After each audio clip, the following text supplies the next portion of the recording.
రానున్న చుక్కలే విన్నా గాని కదిలించలేదా కాస్త కూడా నీ మనసుని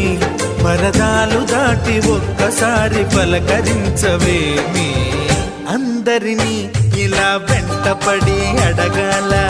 సరదాగా నువ్వే ఎదురైతే సరిపోదా నిద్రపోతున్న రాత్రి నడిగా గుటికి చేరిన గువ్వల నడిగా